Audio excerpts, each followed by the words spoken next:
સિંધુ ભવન ઉપર, SP ring road ઉપર દરેક જગ્યાએ મલ્ટિપલ બિલ્ડરની સ્કીમ હોય છે. એમાંથી એક બિલ્ડર કાં તો ઉઠી જાય અને બીજા બિલ્ડરની સ્કીમ કાયમ માટે ચાલુ રહે, આગળ વધતો રહે. જ્યારે કોઈ જમીન લેતા હોય બિલ્ડર, એની પાછળ કોઈ મહાવાસ્તુનું કારણ ખરા? જેવી રીતે વ્યક્તિની ઓળખ હોય કે ભાઈ આ ફાયર એર વોટરમાં જે કઈ ટાઈપની વ્યક્તિ છે, એવી જ રીતે જમીનની પણ એ જ ઓળખ હોય, એવી જ ઓળખ હોય. જમીનની પણ નાડી હોય એક.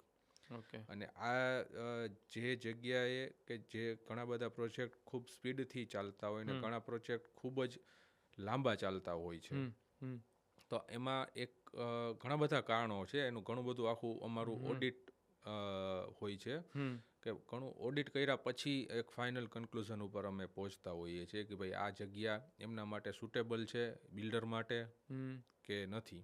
ઓકે. એક બીજું, મેં જે બિલ્ડર સાથે હું જોડાયેલો છું કે જે લોકોને હું કામ કરું છું, મેં એક વસ્તુ જોયું છે કે બિલ્ડિંગ લાઇનમાં સફળ થવા માટે કોઈ પણ બિલ્ડરને સૌથી જે મેઇન પાર્ટ છે ને એ ટ્રસ્ટ છે. અચ્છા.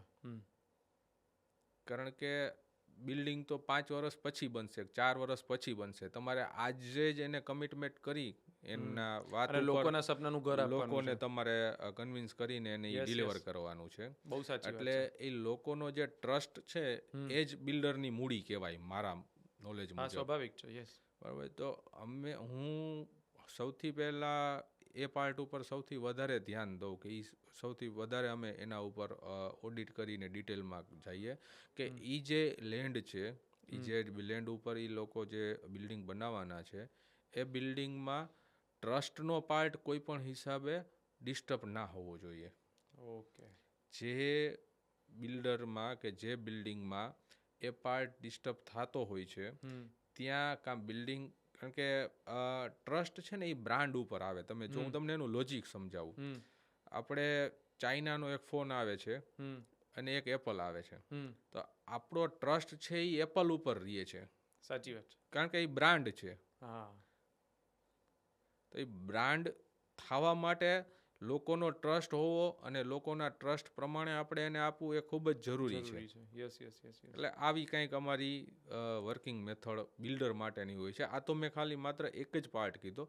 આવી રીતના ઘણા બધા ચેક પોઈન્ટ હોય એ થાય. અને એવું નથી કે બહુ બધી વસ્તુ જ મેચ હોવી જોઈએ. અચ્છા. કારણ કે બિલ્ડરના લિમિટેશન્સ હોય છે, એને કસ્ટમાઇઝ બાંધકામના લિમિટેશન હોય છે, એને પેરામીટર્સમાં રહી અને એને કામ કરવાનું હોય છે. બરાબર. તો જ્યારે એ વાત કરતા હોય, એ વર્કિંગ કરતા હોય, એટલે અમે જે બિલ્ડિંગ માટેના જેટલા પેરામીટર્સ આવતા હોય બિલ્ડર માટેના, એના ઉપર અમારું સૌથી વધારે ફોકસ ને ધ્યાન હોય. કારણ કે એ જ એને સક્સેસ કરવા માટેના પાથ હોય છે.